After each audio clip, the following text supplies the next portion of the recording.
¿Qué tal? ¿Cómo están? Bienvenidos. Esto es Solo una vuelta más, en un día que no fue un día más, especialmente para el gobierno. En el acto del Día de la Militancia, y pasados 3 días de la derrota en todo el país, una derrota histórica del peronismo, solo suavizada en la provincia de Buenos Aires, habiendo perdido el Senado, el gobierno intenta mostrarse unido, mostrarse fuerte, escenificó en un acto en donde Alberto Fernández incluso se atrevió a pedir que en 2023 haya internas dentro del propio partido. ¿Será un desafío para Cristina Kirchner? Digo, intentando mostrar un horizonte, intentando ir para adelante en el medio del tembladeral económico. El gobierno hoy hizo un acto con mucha militancia, también es cierto, mucho aparato. Vamos a hablar de eso y de lo que es también, a mi humilde saber y entender, más preocupante. Es mañana el gobierno va a intentar aprobar más de 120 DNUs, es decir, decretos.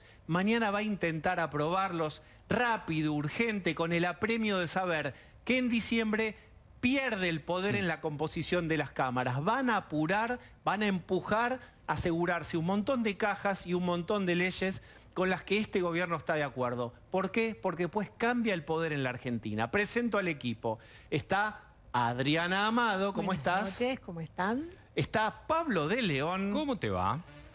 Está Osvaldo Bazán. ¿Qué tal? Buenas noches. Y está Rolo Barbano. ¿Qué tal, Diego? ¿Cómo estás? Primer balance del acto del día de hoy, Pablo de León. Bueno, el presidente le habló a la militancia, exactamente, dinamitó el acuerdo político, porque habla de un acuerdo en el cual excluye a Macri y a Milei, lo podemos discutir tranquilamente, pero mostró el grado de descomposición del Frente de Todos, con actores como Massa con una cara de estatua a pocos metros y con Máximo y la Cámpora corridos del escenario, ubicados sobre Diagonal Norte, sin hablar y mostrando sí que evidentemente el Frente de Todos está roto en 1000 pedazos y tienen que ver cómo lo empiezan a unir. A pesar de la frase de Alberto, que es la unidad está garantizada, que siempre apela a la misma frase y es esto no es una pipa. En realidad sí hay fisuras, como cualquier gobierno que tiene problemas serios, como los tiene este gobierno, y es una coalición. Tiene un tembladeral abajo e intenta mostrarse sólido. Básicamente habló de unidad en un acto en donde la Cámpora esperó que terminara el acto para llegar a la plaza, con lo cual, digamos, claramente hay una unidad que él dice que hay, pero no existe. Habló de un triunfo que en realidad no fue triunfo, digo, otra vez cambiando el sentido de las palabras, cosa que es bastante básica en los populismos. Te cambian el sentido de las palabras y vos no sabés finalmente de qué estás hablando. Si te dicen que un hormiguero es una silla, terminás sentado arriba del hormiguero. Bueno, esto es lo que hace un gobierno como el de Alberto Fernández, a cambiar el sentido de las palabras. No nos han vencido porque para vencerte vos te tenés que dar por vencido. Esa fue la particular interpretación de qué es ganar y perder. Y después, como decía Pablo, le tiró a Milei y a Macri. ¿Qué acuerdo va a proponer si está diciendo Macri está callado, que se vaya a hablar con sus amigos empresarios, y Milei que se vaya con sus amigos que niegan la represión ilegal y otras situaciones? Es difícil plantear un acuerdo en estos términos, ¿no? Es incluso difícil plantear el concepto de militancia cuando había identificaciones de organizaciones muy claramente visibles en la plaza. Es decir, ese es el tipo de militancia en el que se apoya. Hoy había mucha más movilización en el microcentro, muchas más calles cortadas con micros que en el acto del 18 de octubre en donde festejaban el 17. Sí, era difícil ver gente que no estuviera con algún grupo. Exacto. ¿Sí? Era como las excursiones donde hay un guía, nadie estaba suelto, todos se movían. Todos los sindicatos del Estado y muchas reparticiones del Estado, cada cual con su grupito. Cualquier espacio político tiene derecho a hacer autoayuda, a darse ánimo y a envalentonarse y a intentar curar las heridas. Hay un pequeño detalle. Acá está el presidente de la Nación, que también debe hablarle a todos los argentinos y debe también intentar hacer algún tipo de acercamiento, alguna línea de diálogo, al menos con un sector de la oposición. ¿Se podrá? Quiero convocar a esta conversación a un profesor de historia italiano, es Loris Zanata, profesor de la Universidad de Bolonia. Hola Loris, ¿cómo estás? Muy bien, muchas gracias. Gracias por aguardarnos, hay diferencia horaria, antes de irte a dormir, charlar un rato con nosotros. quiero preguntarte, no tanto quizás por este acto en particular, nos acabas de escuchar, sino por el resultado de las elecciones del domingo en Argentina y qué aventura este resultado. Bueno, el resultado es un resultado histórico, esto sin duda, nunca, o sea, el peronismo ya perdió varias elecciones, pero a medida que pierde nuevas elecciones se va derrumbando el fundamento mismo de la existencia del peronismo, que nace no como partido, sino que nace con la idea de ser la fe de la patria, la religión de la nación, y de encarnar la cultura del pueblo. Bueno, a medida que pierde elecciones, claro que todo esto se va derrumbando, y esta elección fue la peor con mucho en la historia.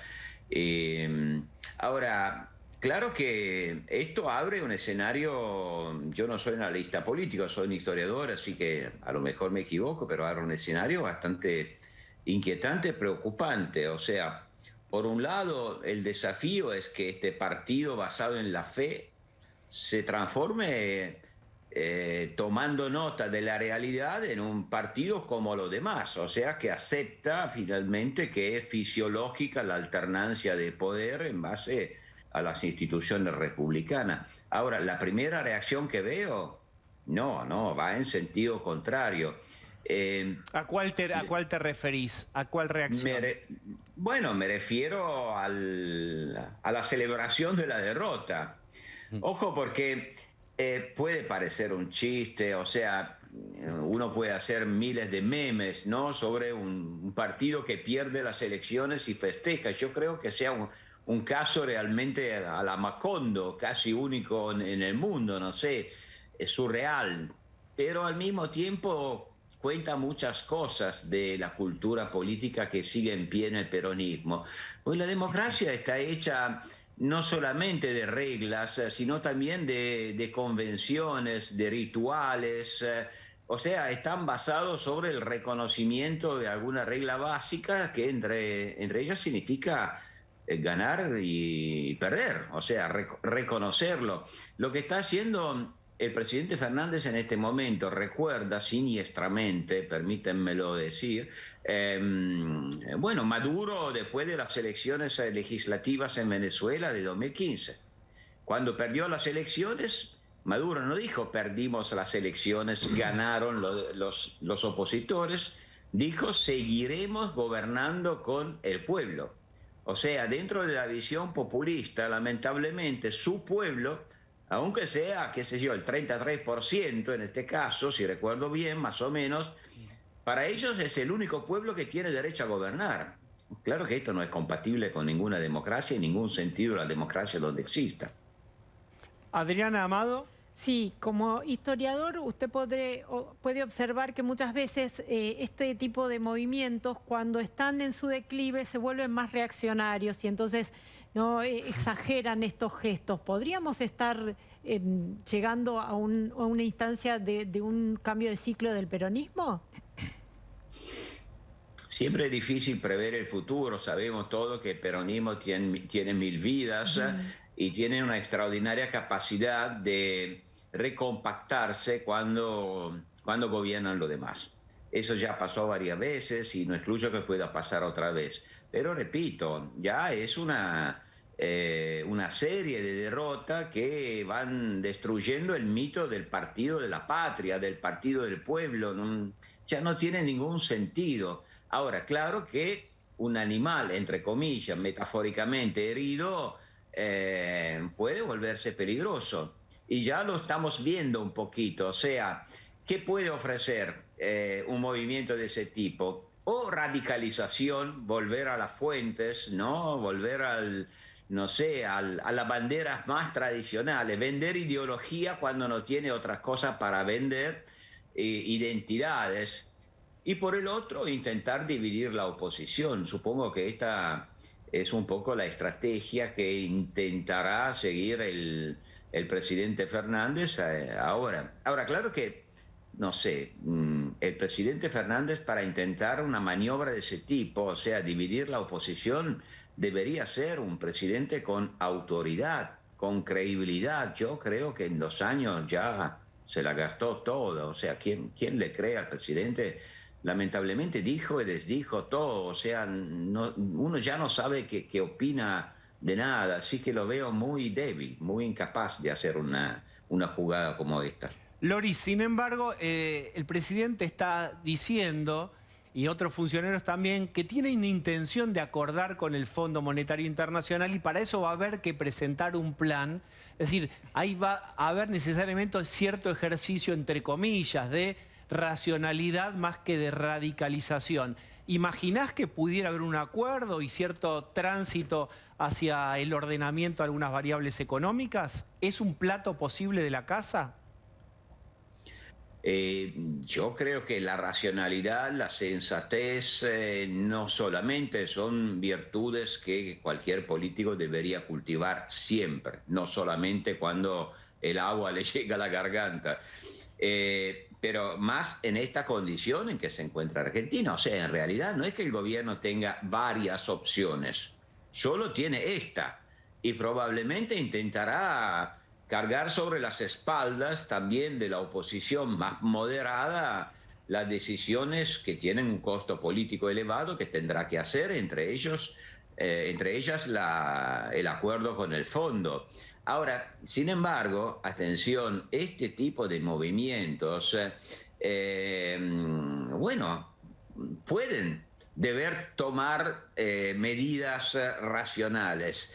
Ya pasó muchas veces con el mismo peronismo, comenzando por el último Perón, que tuvo que cambiar radicalmente de política económica respecto a la primera parte del peronismo, pero esto no impide que mantengan bien levantadas las banderas demagógicas e ideológicas de siempre. Más, cuanto más tienen que pactar para ocultar la realidad a la militancia, ya que de militancia estamos hablando, entre comillas, entre paréntesis, a mí me llama mucho la atención el Día de la Militancia. No sé en qué países del mundo existirán días de la militancia, realmente llamativo, pero cierro la paréntesis. Bueno, cuando uno tiene que ceder, trata de ocultar la retirada con más ideología, con más radicalización, aunque sea aparente. La radicalización de símbolos y de palabras genera expectativas, ojo, es muy peligroso. Rolo Barbano. Loris, usted hablaba recién del futuro que imagina para el gobierno y para Alberto Fernández, pero le quiero preguntar concretamente por Cristina Fernández de Kirchner. ¿Qué rol, qué papel imagina para ella en este momento? Después de la derrota en las primarias, mandó una carta bomba contra el propio gobierno. Ahora, con la derrota consumada, con 2 años difíciles por delante y una perspectiva de un camino complicado hacia un posible triunfo peronista en 2023, ¿qué imagina para ella? ¿Un retiro? ¿Otra opción? ¿Cómo la ve? Esta es la pregunta, supongo, que todos están haciendo, y el silencio o la ausencia calculada, supongo, de Cristina Kirchner aumenta un poco el suspenso, ¿no? Así que todos, supongo que nos hacemos esta misma pregunta. Yo, la verdad, no tengo respuesta, no estoy en condición de dar una respuesta. La impresión es que el mismo presidente Fernández está en cierta medida buscando alianzas afuera del peronismo, entre otras cosas, para hacerle frente con más fuerza a la misma Cristina Kirchner. Pero repito, no sabría, pero sí tengo un auspicio. O sea,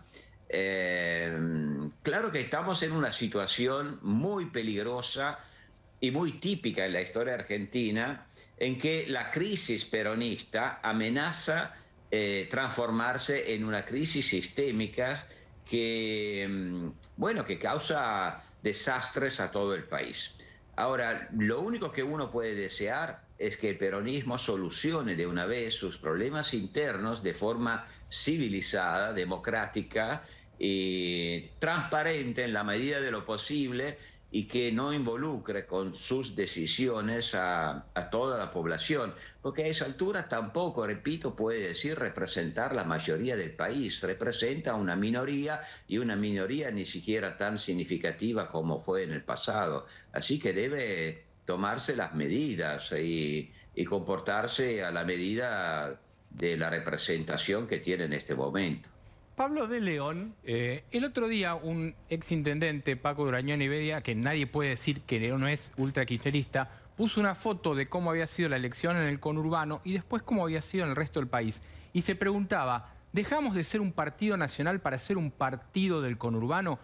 ¿Y le parece a usted, le pregunto pero como historiador, digo, que el peronismo se está transformando a una cosa distinta y queda absolutamente dependiente de lo que sucede en las elecciones en el conurbano bonaerense? Sí, yo creo que esto ha pasado hace mucho tiempo, ¿no? O sea, el peronismo hace mucho tiempo que ya no es el partido de los trabajadores. Aparte que ha cambiado tanto, ¿no?, la estructura social argentina, que tampoco uno entiende que podría ser hoy un partido de los trabajadores. Es un partido, bueno, si uno mira la mapa en colores, ¿no?, de estas mismas elecciones, lo que ve es un partido del noroeste, o sea, de las provincias en términos socioeconómicos más atrasadas, pero lamentablemente también más atrasadas en términos de cultura política, o sea, que son feudos muchas veces de tipo familiar que se remontan a los comienzos del peronismo, hasta diría, y el conurbano, o sea, ya es un movimiento plebeyo, dicho sin ninguna forma de estigma, por supuesto, que está totalmente alejado de la parte más moderna y productiva del país. O sea, sí en el comienzo, pero esto pasa con todos los movimientos populistas parecidos en Latinoamérica y no solamente en Latinoamérica. O sea, comienzan con grandes planes de modernización, piensan encarnar el futuro y terminan defendiendo el pasado, celebrando la pobreza como arquetipo de pureza y están alejados, la verdad, de todas las corrientes que pueden prometer un progreso a Argentina. ¿Y cómo lo necesita progreso a Argentina? Hace más de 10 años que no se mueve, que no crece. Bueno, ya también vamos a cruzar el río y hablar del otro campamento de Juntos por el Cambio, también de los libertarios, pero ahora Osvaldo Bazán. Hace 10 años que el peronismo viene perdiendo sistemáticamente votantes en todo el país. ¿Usted cree que el peronismo puede volver a enamorar a esos votantes que perdió o es un amor que ya no vuelve? Y si usamos la metáfora del amor, usted me dirá, si el amor se fue, es difícil que vuelva, ¿no? O sea, sí, puede haber alguna pasajera pasión, pero el amor es otra cosa. Pero el amor del peronismo yo creo que ha terminado hace muchísimo tiempo. Es que entre reconocer que, aprovecho de su metáfora que me parece excelente, pero entre reconocer que el amor ha terminado y dar por terminada una pareja, o bueno, puede pasar muchísimo tiempo. Fíjense en Cuba, el amor con el castrismo yo creo que ha terminado hace medio siglo y sin embargo está ahí, porque repito, el problema de este tipo de movimientos es transformarse, y es la transformación más difícil que puede existir en la Tierra o en la historia, transformarse de partido basado en la fe, en la identidad, en la camiseta, en partido de opinión, donde uno está libre de cambiar de opinión y por lo tanto de salirse de la iglesia. Este es el gran tema. Amor ya no hay, sin duda. Loris, la última, que es un 2 por 1, hablemos o te pido un análisis de Juntos por el Cambio y además de los libertarios, que hace poco escribiste un artículo, me refiero, por ejemplo, a Milei, los votos que sacó, también le fue muy bien Expert. ¿Cuál es tu mirada sobre ambos fenómenos? Wow, es complicado, es complicado. Yo creo que además de saber perder, y esto le toca al peronismo, le tocaría al peronismo, y ya sabemos que no sabe perder, hay que saber ganar. O sea que, bueno, Juntos por el Cambio ganó y ahora le cabe encima una responsabilidad enorme, porque el país está en una situación realmente preocupante, para no decir dramática, y está dividido. Bueno, es fisiológico que esté dividido, pero no veo una clara definición que pueda pensar que estas divisiones tengan una síntesis a la brevedad. De Y en Juntos por cambio el lo que no Cambio. tienen... Te referís a Claro. Juntos por el Cambio. Juntos por el Cambio. Y no veo que tengan una síntesis y en cambio lo que no tienen es tiempo. No tienen tiempo. No van a tener 2 años de tiempo para definirse de aquí a las elecciones presidenciales dentro de 2 años porque las responsabilidades comienzan desde ahora. Después hay el gran desafío de los llamados libertarios y bueno, es una realidad. Con esto hay que tomarla en cuenta. A mí no me gustan, lo escribí, esto me causó también algunos resquemores y polémicas, bueno, pero ahí están. En cierto sentido, como siempre, todos los movimientos de ruptura antisistémicos tienen también elementos positivos, porque tiran adentro de la arena política ideas que hasta ahora no se pudieron ni siquiera discutir o que eran como tabú. Hasta ahí está bien, pero ¿qué quieren hacer los libertarios? O sea, ¿quieren seguir jugando el juego antisistémico? ¿A destruir el sistema en lugar de construir? ¿Quieren cultivar ellos también su identidad con un programa que no es un programa? Porque ellos primero saben que sus propuestas no son un programa político para Argentina, no tienen ninguna posibilidad de transformarse en un programa de gobierno. ¿O quieren jugar a la responsabilidad? Bueno, yo confío que lo hagan, pero su liderazgo por ahora está construido en generar expectativas de ruptura del sistema. Por ahí van a causar más daños que efectos positivos. Lori Sanata, te agradezco muchísimo esta conversación. Gracias a ustedes. Bueno, muy bien.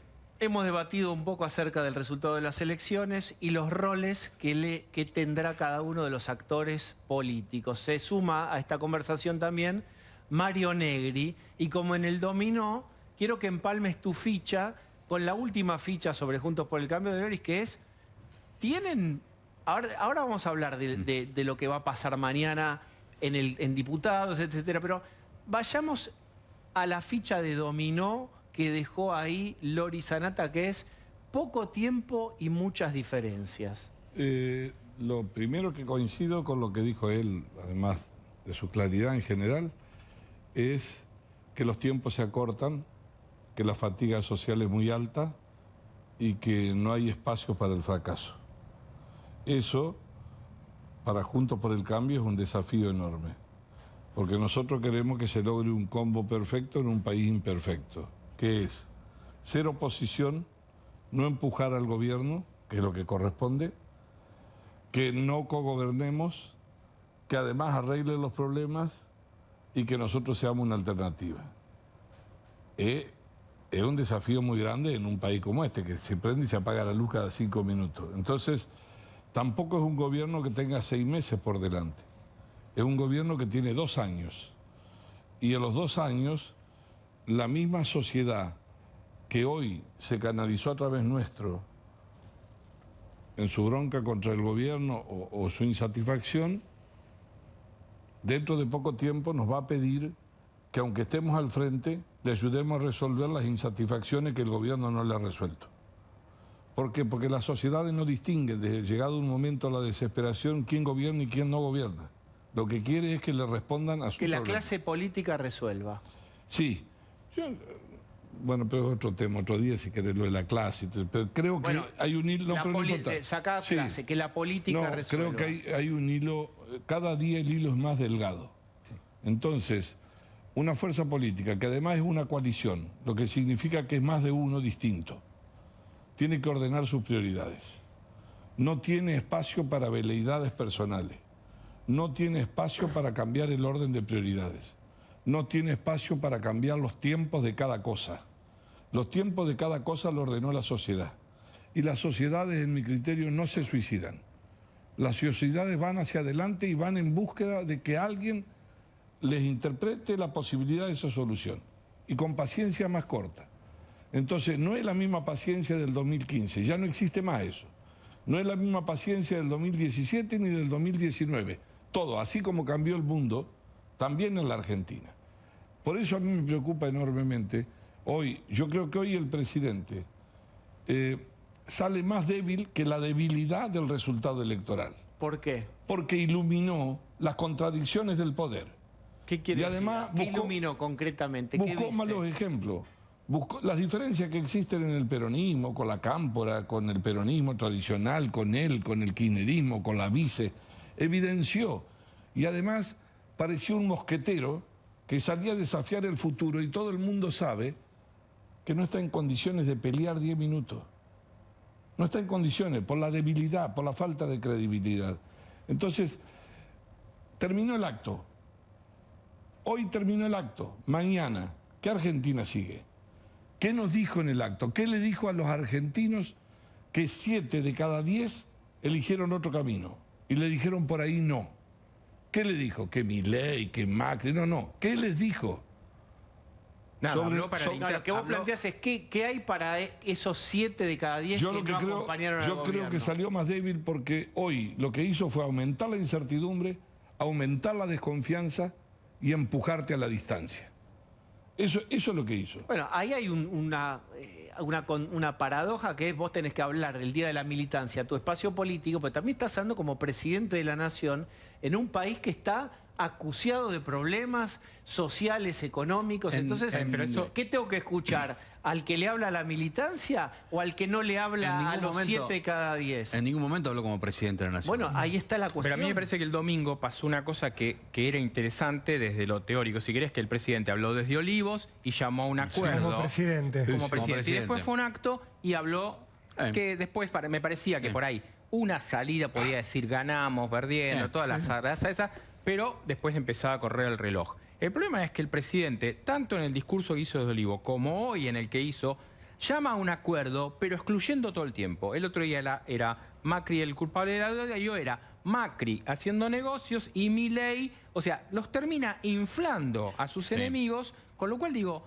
esta es la imagen Creo del que incluso presidente. nunca se había referido directamente a Milei en un acto de este volumen. Mencionarlo, pero hay un problema más. Él llama a un acuerdo y el que tiene que sentarse a hablar con él, ¿con quién estaría acordando? ¿Con Alberto solo? ¿Con Alberto y la CGT? ¿Con Alberto y la Cámpora? Porque la Cámpora hoy se quedó en el Obelisco mientras Alberto hablaba y recién después se acercó. Entonces, ni siquiera él puede decir, si vos, Milei, Macri, quien sea, te sentás a acordar conmigo, estás acordando con todos estos. No están todos estos. Es que por eso dice eso, porque como no tiene resuelto nada adentro, tiene que elegir enemigos y poner el eje en el otro lado. Entonces el primer problema es, cuando se sienten, vamos a poner, bueno, que lo haga el Congreso, ¿no? Entonces, Massa se sentará con Negri y con Ritondo, y después Cristina se tendrá que sentar con nadie y otro. El problema es que no hay acuerdo ahí. A ver, Mario, ¿cómo es eso? Vos estás ahí, vos has hablado y tenés vínculo con Massa. No, pero no es un problema de vínculos personales o que conozcas a alguien.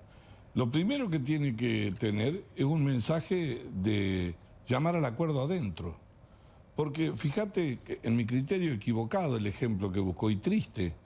Buscó en el Día de la Militancia el ejemplo de la masacre de Ezeiza, que fue el retorno de Perón. No ocurrió eso hoy, pero te trajo con la memoria a la distancia que la Cámpora estaba en una punta, la vicepresidente no puede porque está con la enfermedad, el otro disparado. Y además dijo, es hora que encontremos una síntesis. ¿La síntesis con quién es? Adentro del poder. ¿Dónde tienen el problema?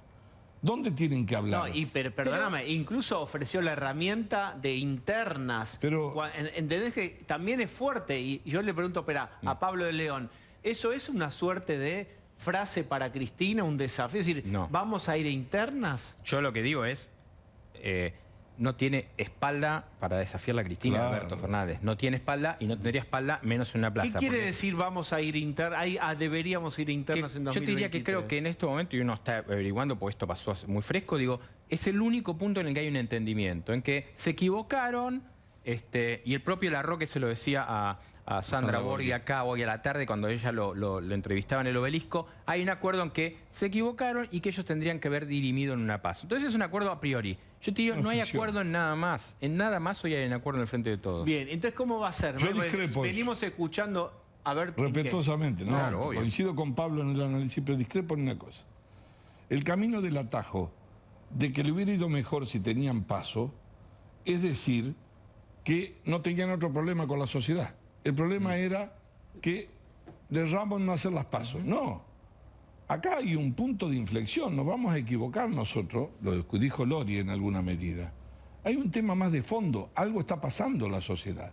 Yo creo que el gobierno lo que no vio es que la receta que da para tu enfermedad te la daba hace 20 años, hoy ya no da resultado, nadie te toma ese remedio, ni la heladera, ni la cocina, porque además de la economía, bofeteó moralmente a la sociedad y eso fue transversal. Sí, pero... ¿Por qué perdieron en el conurbano? En lugares que eran dueños, eran cautivos. Hay un llamado de atención. Bueno, pero me parece que la sociedad está dando la medicina Coincido. y además les está marcando a los políticos dónde se tiene que dar ese diálogo, porque esta idea de generar consensos por fuera de las instituciones es un mito que nunca se concretó en Argentina. Ahora, la sociedad determinó que haya una paridad en el Congreso. Sí. ¿Qué tanta posibilidad de que ese diálogo, esos consensos, esas negociaciones se resuelvan por primera vez, podríamos decir, después de muchos años en el Parlamento? Cuál es el orden de prioridades del gobierno, que es el que tiene la iniciativa de mandar. Por ejemplo, hoy iban a festejar el triunfo, pero mañana van a aprobar en una comisión bicameral 116 decretos de necesidad y urgencia porque los quieren sacar rápido antes del 20 porque cambia la mayoría. Ahí tenemos una diferencia. Bueno, permitime, digamos, por ejemplo, ¿no? subtitular lo que no necesita ser subtitulado, y yo planteé al principio, es decir, que vamos a hablar un rato del acto, pero atención que mientras hablamos del acto, están preparando esto mañana, que tiene que ver con un montón de decretos que intenta, para ganar tiempo y sabiendo que pierde el control del Congreso en diciembre, el gobierno, intenta empujar a toda velocidad. Entonces, hablemos un rato de qué es lo que se podría aprobar, cuáles son los decretos. No, ¿qué es un decreto? Bueno, no cansemos a tus televidentes. Un decreto de necesidad de urgencia es un presidente que legisla en el lugar del Congreso. ¿Cuándo lo puede hacer? Dice la Constitución, en determinado escasísimo momento. El Congreso está cerrado, una emergencia o una urgencia. Como siempre en la Argentina esas cosas se van naturalizando. Siempre se inventa la emergencia y se inventa la urgencia. La Constitución del 94 estableció un mecanismo para ponerle algún límite a lo que en la época de Menem era una exageración diaria. Vos estabas con vida normal y decías que tenía 40 grados de fiebre, te hacían tomar los remedios a la fuerza. Entonces el Congreso vacío, entonces ahora habían dictado al trochimoche 116 decretos de necesidad de urgencia que no habían pasado por una comisión que los debe analizar, que tiene 10 días. Y si a los 10 días esa comisión no los trató, debe ir a una de las cámaras, a cualquiera, en forma automática. Y si no va a una de las cámaras, cualquiera de las cámaras la puede tratar. Pero basta que una la pruebe para que tengan validez. ¿Quién es la única reina que vivía con mayoría absoluta, que no prendía la luz, que hablaba dormida y se sancionaba la ley? El Senado. Eso está más en riesgo que en diputados, porque está en riesgo el quórum y no tienen mayoría absoluta. Entonces, ¿qué es concretamente lo que puede pasar mañana? ¿Qué es mañana lo que van a hacer es demostrar de que perdieron la elección. Están desesperados porque la comisión dictamine 116 decretos, dentro de los cuales, por ejemplo, decidieron, estando abierto el Congreso, aumentar 750.000 millones de pesos más el presupuesto y lo hicieron por un decreto. No mandaron a discutir la ampliación del Congreso. Entonces mañana, como tienen mayoría en la comisión, lo van a aprobar. Por supuesto que la sociedad... Mañana se aprueba, así como quien dice, 750.000 millones de pesos. No, ya los aprobaron, ya se ejecutaron. Y ya lo gastaron, seguramente también. Ahora lo que va a hacer es legitimar eso. Entonces, lo que digo, no quiero aturdir a la sociedad, pero los que tienen responsabilidad tienen que seguir porque la ley vale. Y es lo que una sociedad sin ley no va hacia adelante. Está bien. ¿Es legal lo que va a ocurrir mañana? En parte sí, en parte no. ¿Es una objeción moral o es una objeción legal? No, de las dos. Moral porque les importa un carajo lo que la gente piense. Y legal porque en realidad muchísimo de eso no tenían ni necesidad ni urgencia. Y además estaba el Congreso abierto y lo podrían haber tratado. Pero ¿cuánto de responsabilidad del Congreso es mantener la emergencia? Se supone, ellos están diciendo que creció el país. No, ellos se llevaron 9 emergencias en diciembre. Pero para que tengan una idea, el vínculo de ese cariño con las emergencias del kirchnerismo, durante toda la vida que gobernó Néstor o Cristina, gobernaron en emergencia.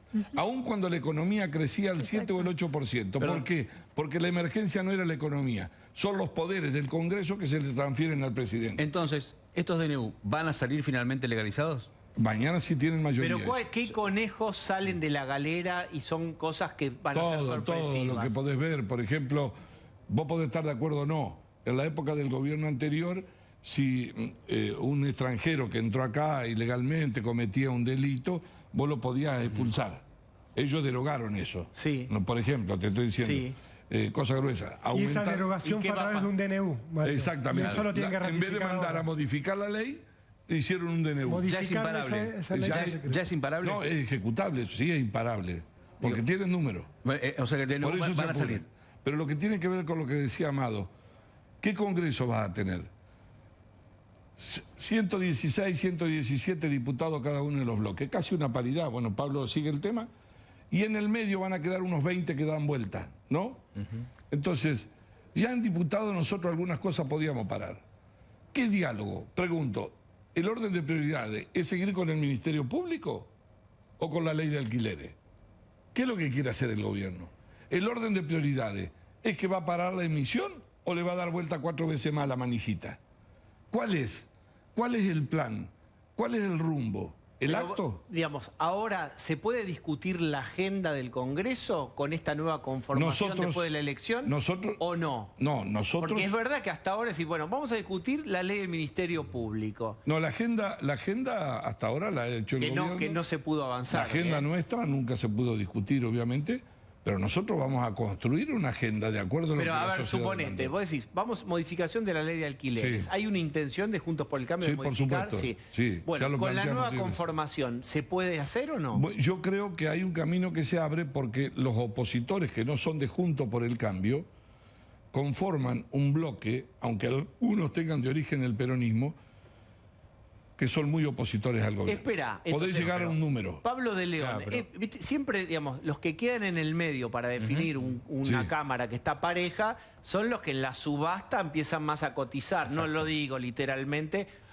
O Podrías. Sí, o sí. No. Pero digo, ¿quiénes son esos señores que de repente sus acciones subieron un montón porque son los que van a definir? Bueno, ¿Quiénes son? había un nombre que no está más porque ahora salió electo diputado provincial en Mendoza, que era José Luis Ramón, que armó un bloquecito y era el bloque más cotizado del mundo, y cual tanto Massa como Máximo habían durante todos estos 2 años entablado una relación muy confortable.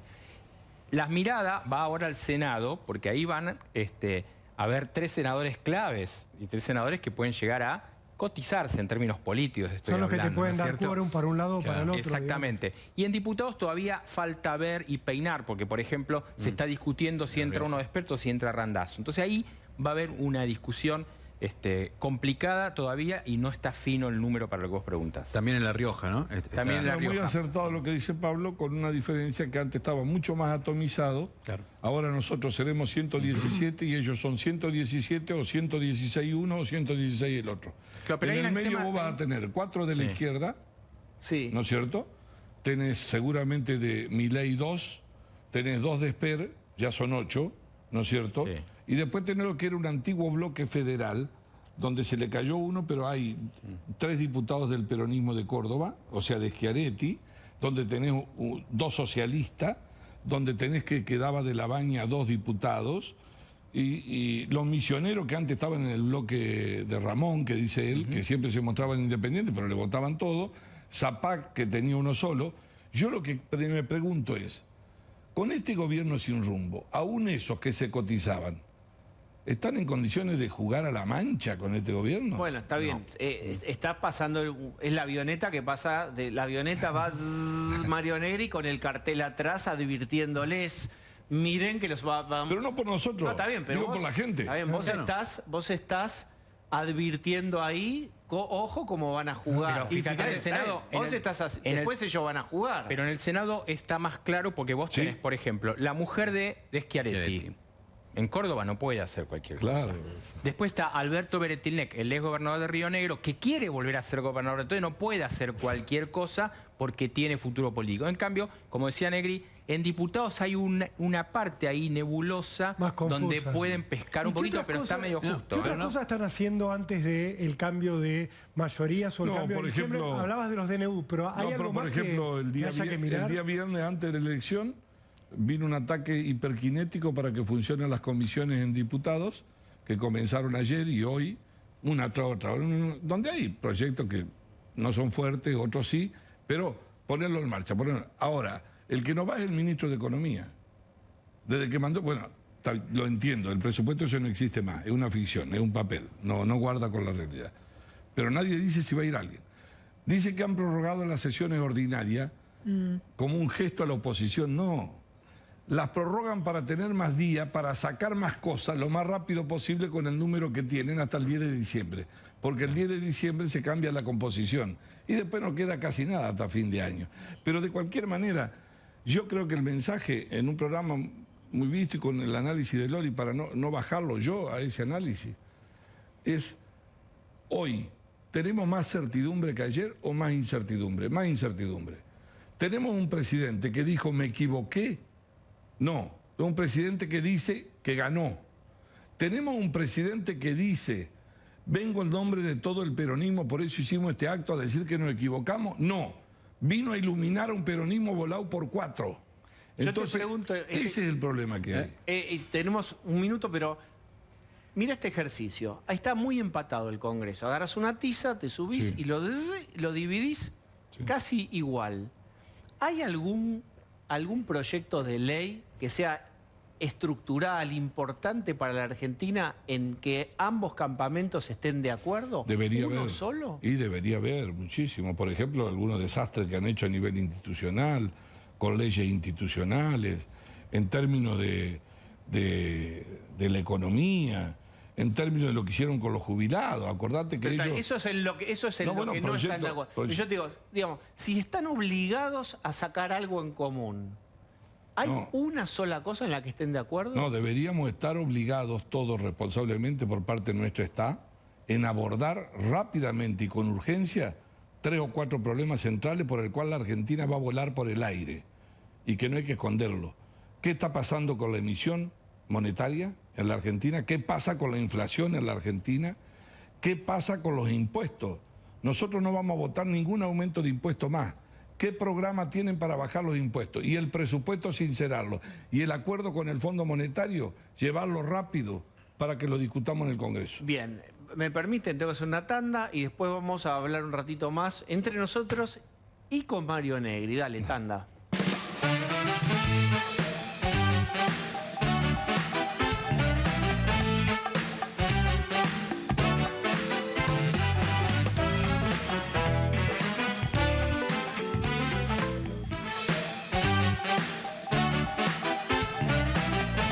Hay olor a tele. ¿Cómo es el olor a tele? No sé, pero hay olor a... ¿Aló? ¿Cómo anda, compañero? ¿Qué dice? No tan movilizado como usted, pero acá estoy. Sí, no marchó hoy. A De León lo vi por ahí. ¿Estaba De León? No. Sí. No blasfeme. Estaba con mi hija en Devoto, no. No estaba De León. Lo vi en el puesto de choripanes, lo vi. Esto podría ser. Pero me encanta que los gorilas vean pasar los fenómenos populares desde el balcón, ¿no? Nunca un pogo, le tienen alergia al sudor popular. Por suerte cada vez son menos porque perdieron. Es verdad, si hay algo que ocurrió es eso. Claro, hasta la piba Bullrich aceptó que en Cava no cumplieron las expectativas. Sí, está muy bien, ahí está bien puesta la cizaña, sí. Es que peronistas somos todos, Diego, fíjate, hagamos un inventario. A ver. El Colo Santilli, Larreta, Pichetto, Ritondo, hasta el Peri Milei son... peronistas a futuro o lo podemos comprar. Son recuperados. Sí, son recuperados. Fernando Iglesias y bingo, diría Angelici. ¿Qué? Nos falta afiliar a Fernando Iglesias y bingo, diría Angelici. Sí, que Angelici es radical. Bueno, está bien, no sabemos vamos a deshojar la margarita. Apoyo, no apoyo. Apoyo al kirchnerismo, no apoyo. ¿En qué pétalo estamos ahora, Moyano? Y yo no sé, porque escuché el discurso del presidente y la verdad no entendí un carajo. Yo lo que espero es ganarle a Fabián Doman. Si me gana Fabián Doman, ahí sí. No. Bueno, Hugo, ¿ya tienen la cuarta dosis ustedes que siempre van a son el espejo que adelanta o no? La cuarta y la quinta. Viene con caja de quinta, muy bien. Bueno. Y Pfizer, papá. Caja de Pfizer, papá. Adiós, Hugo. Bueno, compañero. Ya, compañero. Bueno, ¿cómo seguimos? Bueno, no, el porque tema es que estás de La corbata. dejó picando, Tarico, el tema de Sí. Patricia Bullrich. ¿Verdad? Claro, Sí, sí. exactamente, ¿no? muy bien, Rolo me leyó porque vos hablas mucho de la interna y todo eso, pero ya Patricia Bullrich está diciendo, no ganaron en la ciudad, o sea, no llegaron al 50, como que el 47 quedó cortito. 2 días y ya empezaron las internas. Y organizaste un programa con todos ellos. Pero vos sos parte de Juntos No, por pero el no Cambio, de la sos capital. parte de la mesa nacional, Negri. No, de la Mesa Nacional, sí. Sí, sos parte de la Mesa Para mí Nacional. que fue un gran triunfo todo lo que pasó en el país. Yo creo que fue un gran triunfo. Y es más, casi nos convence el gobierno que no, si no, no íbamos a asustar. 13 provincias, 9 ganaron ellos, 3 pegándole en el poste, 1 Tierra del Fuego que se caía del mapa, el Senado que tiembla, ya no hay más reinado. Yo creo que siempre no es un campeonato de fútbol. Lo que quiero decir es que se habla del 50% como si se hablara de cualquier cosa. ¿Sabes lo que es?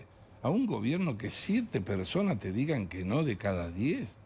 Está en emergencia, en serio. A nosotros no hubiera... Yo no subestimo nada, no subestimo nada. Es más, yo lo único que rescato es que de Juntos por el Cambio, si no hubiese estado en esta elección con sus más y sus menos medianamente ordenados, la gente tenía una decisión colectiva de decirle a este gobierno, muchacho, no va más con ustedes. No va más. Se terminó. Peguen otra vuelta, cambien el rumbo. No es eso lo que escuchó el gobierno. No solo no lo escuchó, no se adelantó a verlo. Es decir, pensaron que el cumpleaños de Fabiola ya se había olvidado en la memoria de la gente. Pensó que el que no vio al abuelo morirse en el hospital ya se olvidó y que le lleva flores. No sabe que esto se llama, ¿cómo es, doctor? Memoria. Memoria. Y además, ellos todos los días en la campaña te recordaba la pandemia, porque te decía que vos eras el responsable de que se muriera la gente. Es decir, que a la gente le decía, acuérdense cómo vivían en ese momento.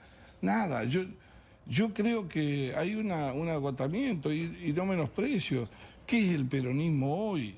¿Dónde está? Entonces, no sé, raspa entre nosotros. Yo no gasto energía en eso. No gasto. Se ganó la ciudad, se ganó la provincia, se ganó... en Córdoba desde el 2015 es el agua y el aceite, el kirchnerismo, no interpreta. Hay un tema cultural que ojalá se pueda producir porque explicaba bien lo de la matanza él, pero yo creo que hay algo que comenzó a moverse, que puede demorar más, pero que no vuelve hacia atrás. Cambia la receta, muchachos, no va por ese camino. Y les digo, queda pendiente, Formosa, 40%. Eso equivale a dar la vuelta al mundo como Julio Verne ahí en ese lugar. Bueno, muy bien. Hemos llegado al final de esta Muchas charla con Mario Negri. Mario, gracias. No, gracias a ustedes. Vamos a hacer un corte.